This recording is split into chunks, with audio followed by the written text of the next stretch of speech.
Hey there, folks. Welcome to today's episode of the Strategy and Leadership Podcast. I have a distinguished guest today. All my guests are distinguished, but this one is particularly cool because Kathleen and her organization have been working with SME strategy for a while. That notwithstanding, Kathleen is the VP and Chief Strategy Officer of Alternatives Federal Credit Union in Ithaca, New York.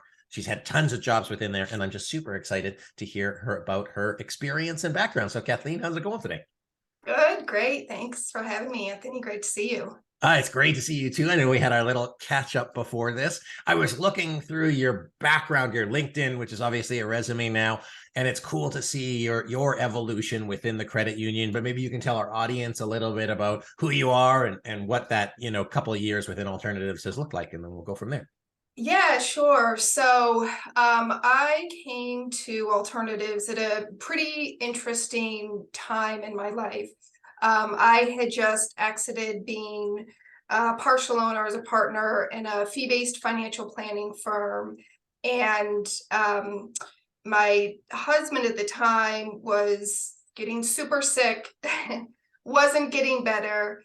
As a dairy farm owner that has lots of challenges, we had a couple kids, and I had to make the decision that all of those circumstances combined with being a business owner myself, it just wasn't the right time for it. I had to step away, which was super challenging. I think that's challenging anytime a business owner has to make that decision.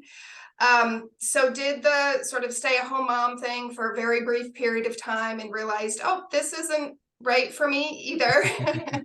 And started branching out just to see, hey, what's out there? What's going to match my background and skill set and interest? And stumbled across alternatives, which I did not know about before. I live not too far from where the credit union is based, and I just had never heard of them. And I was like, wow, this seems really interesting. This is, of course, a financial institution, but they seem very education based, which is really what I had built my previous practice on. And they had a part-time position open actually as a mortgage underwriter. And I spoke to them and was really intrigued by the company and was brought in. And that's where I started my journey. That's gone kind of up, I guess, ever since then. I was in that period for about 3 months, and then a position open to oversee our small business development program. I had a background in that as a small business owner myself. It just was a natural fit. And so I did that for a few years and continued to grow the position and sort of what I was doing within the organization, bringing different pieces, different departments together. And so that led to some different positions, still sort of overseeing that small business development, but, adding additional responsibilities and that sort of thing, up until the point where just this year, back in, I guess, very early spring, late winter, we had a change in our top leadership. Our former CFO became our CEO, and named me as our first ever vice president. We've never had one before. And then also our chief strategy officer, which is super exciting for me and super fun for me. I love strategy. I love, thinking about how are we going to do that? How do all the pieces fit together? So it's been a really fun journey. It's been a really interesting journey. And through it, I've actually been able to mentor and coach some other colleagues through their own, professional path, professional journey, and thinking about just because something doesn't exist yet doesn't mean it can't exist. How about we go ahead and create it? Let's try to see what happens. So it's been a lot of fun so far. That's awesome. So, and it's just cool to see, like, not only the evolution within the organization, but your own evolution. So let's look at the past couple of years, moving out of, the business development role, the director of business development, economic development, and VP strategy officer. And then obviously, you worked with one of our colleagues, Jenna Sedmak, and myself, actually, when we did your strategic plan. I guess it was maybe 2-3 years ago. Mm-hmm. if we take those 2 or 3 years, what is the evolution of the organization? What was it like before? What is it like now? And how has that supported your role as the first VP and strategy officer? Yeah, so our organization's been around 43 years this year. And we've always been a very mission-focused group. Our whole purpose of existing, we are a financial institution, but we focus primarily on low income and BIPOC communities, those who have been traditionally marginalized by financial industry practices, services, organizations. That's our target market. That's who we're here to serve. And so we've always been very focused on that, right? Our staff is really amazing, and that the heart that just shows up literally every day and how we're helping people is so inspiring. So that part's easy, right? Where I think we have struggled, and this is not uncommon for smallish businesses or businesses who have grown over the years. We're right about 50 employees, and so we're not a huge company. And what has happened is we hadn't taken the time to really create the internal infrastructure, processes, procedures. And so that resulted in there's a lot of inconsistency, right? Inconsistency in the way things were done. That, of course, leads to a lot of frustration amongst staff, and that certainly can impact and has at times impacted the service that we provide to our members. So that's kind of where things had been pretty much from the time I've been there, right? My whole experience there. In my previous positions, I was the one that oversaw this department, this programming. And so what I've realized over this year especially is I was able to really insulate myself by I could create processes and procedures and standards that I followed. They weren't necessarily rippling throughout the organization, but I could fulfill my own quality of service standards and deal with sort of the rest, the rest of our organization, right? So with our recent leadership change, and certainly through this year, we have focused so much on creating that internal infrastructure, looking for where consistencies just need to exist, making sure, one thing that I talk to our team about all the time is I don't want to continue to just put Band-Aids on things and then do it again when the same problem pops up next week or next month. If it's something that's happening a couple times, I want to slow down. I want to find the root of the problem, and I want to fix that. So that's a pretty good theme of what we've focused on this year, and will continue to do so over the upcoming year. Yeah, that's awesome. One of the things that I remember without, going into confidentiality is, you mentioned how important the mission was. And again, unlike many podcast guests, I don't have the insight into kind of how the sausage was made, but as the organization grew and become more impactful, and the definition of what it's underserved or people with lower incomes, realigning on that mission was so critical. And I remember it wasn't an instant thing.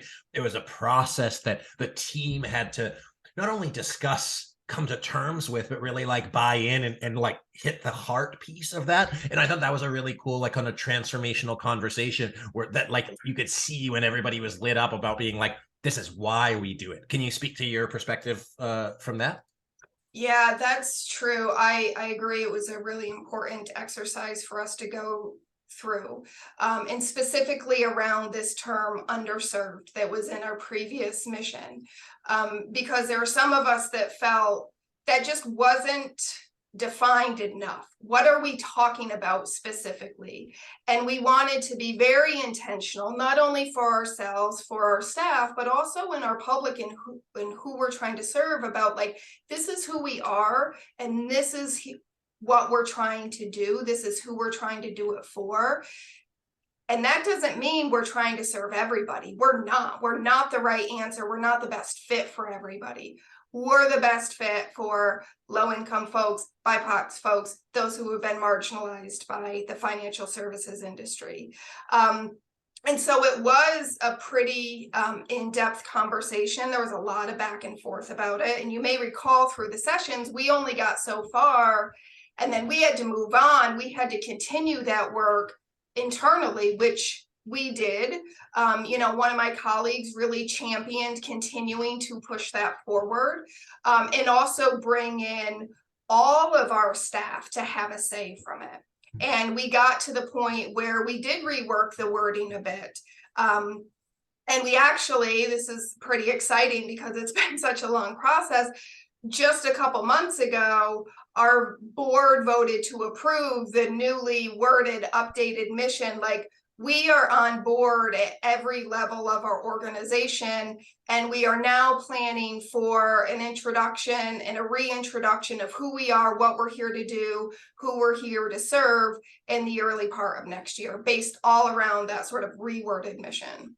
That's awesome. And it's so critical, right? Because as you had mentioned, kind of going back to the processes where there was inconsistent processes, if there were processes, if there was inconsistent definition, then how can everybody be with it? And then you would have these pockets or silos of different definition of what it meant, which meant that you could not ultimately accomplish what you were really trying to accomplish, which, that's why it was so critical.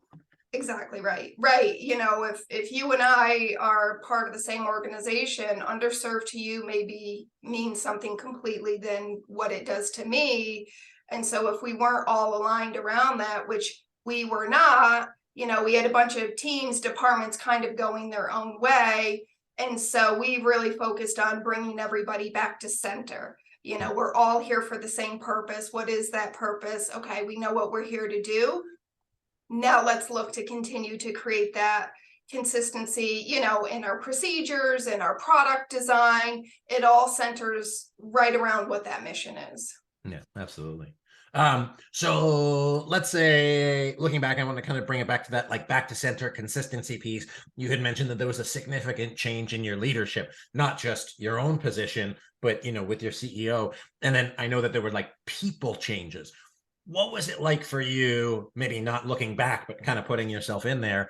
What was it like kind of managing through that change? And I ask because our audience, they have people change all the time. And sometimes it's scary. Sometimes it's confusing. Anytime you add a new person to the team, it's a new team. So what was it like figuring out those norms, having those conversations, kind of getting back to center as what an effective leadership team could be?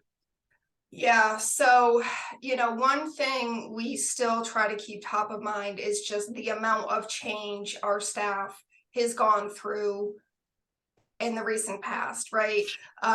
Going all the way back, of course, we all were impacted by COVID and how that played out, but we're in an industry, we could not slow down when that happened. We had to really go into overdrive. Our members needed us. We were just working at an extremely high rate to get information out there, to put together talking groups, to put together 0% loan products that people could get through. It was a really frantic time for quite a while.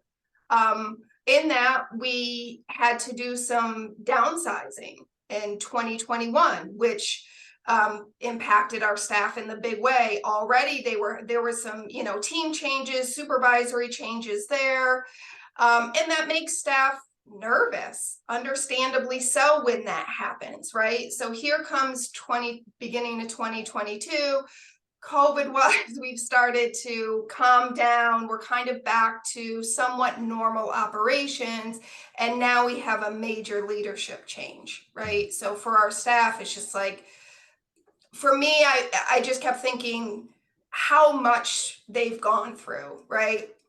And we knew that wasn't the end of it. It's not like, oh, we have a new CEO and we have a new VP. We knew there was going to continue to be lots of change. And so number one, acknowledging that. I still try to acknowledge that a lot with our teams. We know this has been a lot of change. and also being very honest and transparent about it's not done. Here's what we can expect to happen. This year, we've had new positions created. We have people in new supervisory roles. We have different iterations of teams. And so it's just a lot for people to get used to. And they are, we as humans adapt. That's what we do.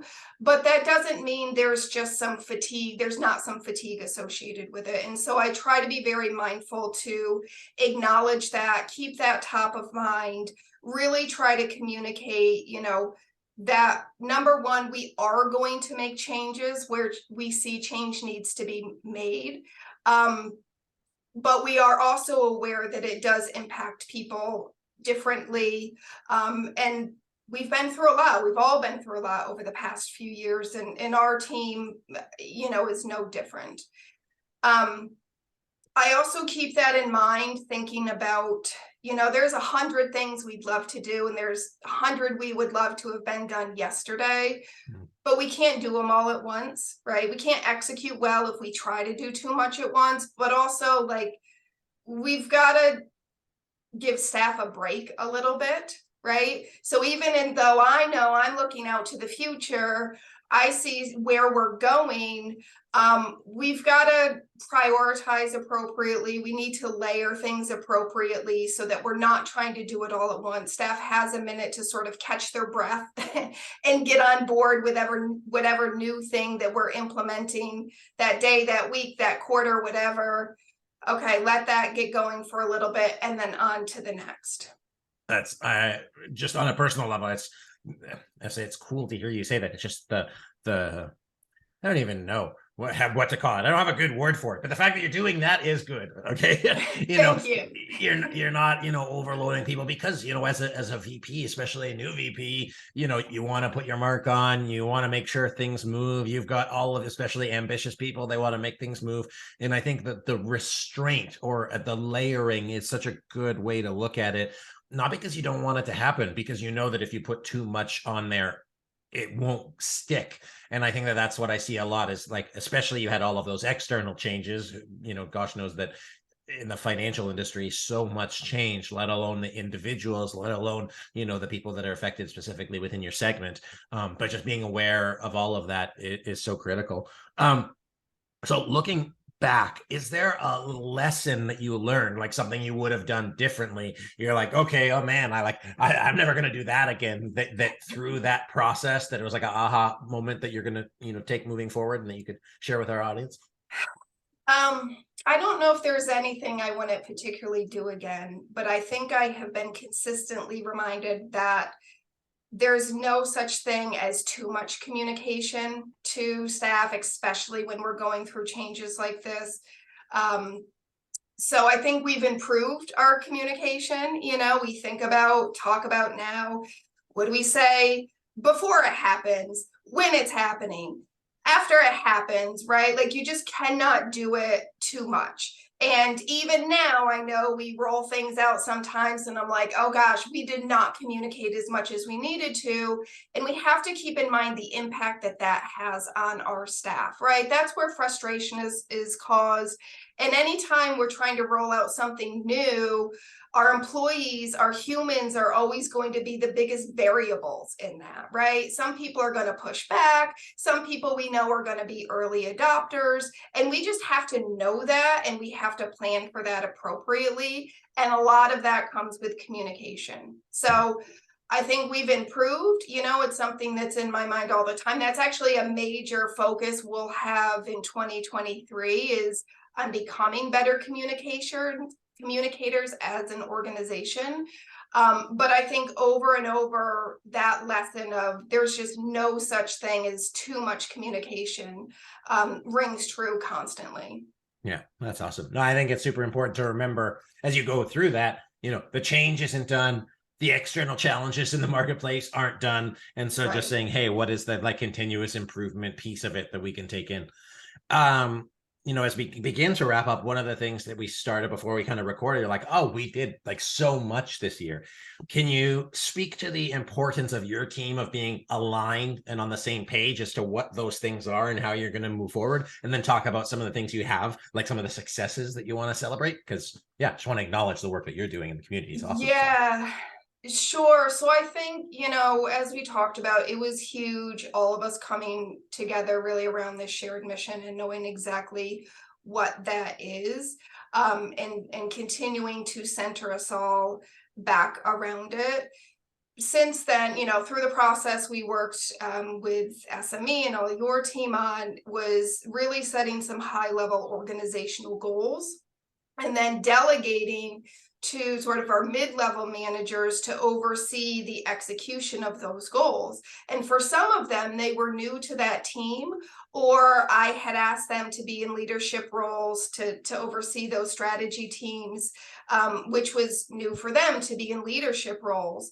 So what I have witnessed is if we have that alignment around a center purpose, if we know what we're trying to accomplish and how we're trying to accomplish it, our staff will step up and they will take on new challenges and they will push themselves out of their comfort zone over and over, right? Which is exactly what we want people to do. And that's part of professional development. We're seeing them, take on those new challenges, which is really great. And so I think that's been huge this year of, even with the change fatigue, even with leadership change, even with people being on different departments, their willingness, their engagement, and then their willingness to step up and stay focused on this central mission has really kept us all on the same path together, which has been really fulfilling and exciting.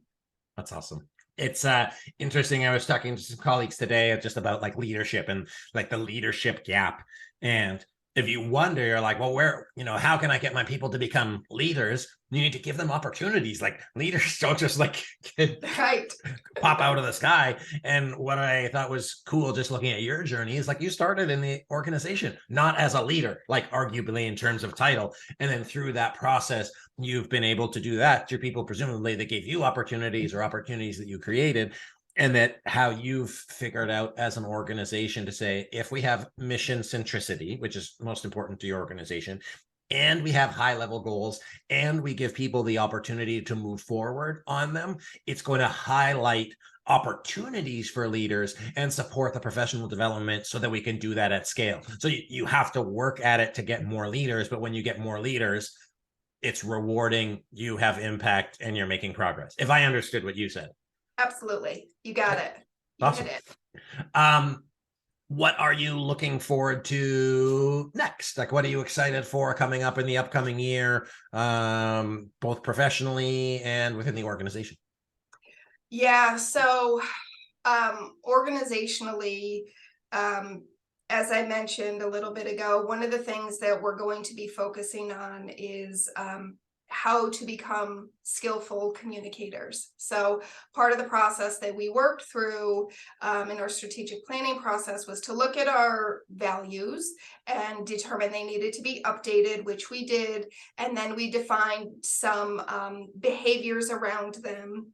And one of those values is skillful communication. That's fine. That's great.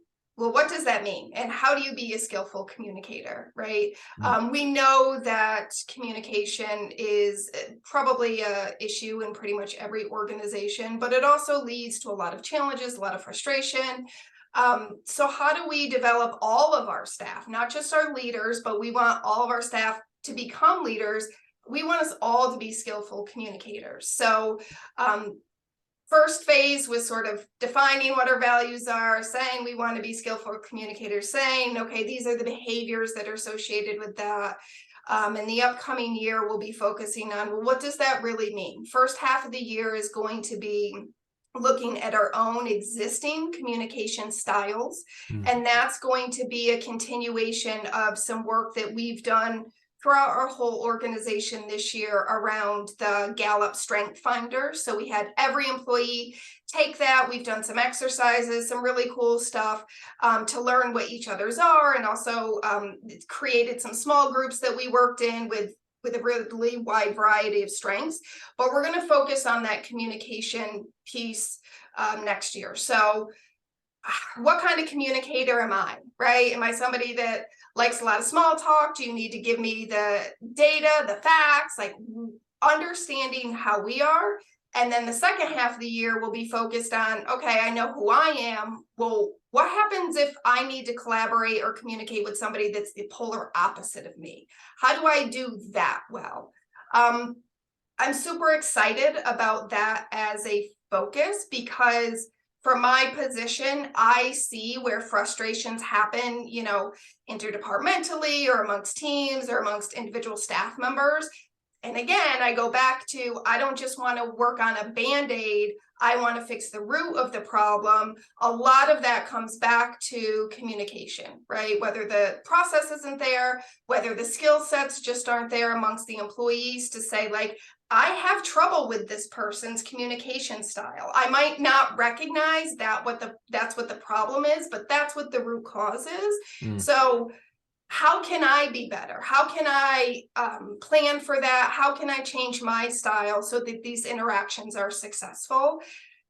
I think that that's going to be beneficial for all of our employees. And again, it goes back to professional development at every level, which is really important to me.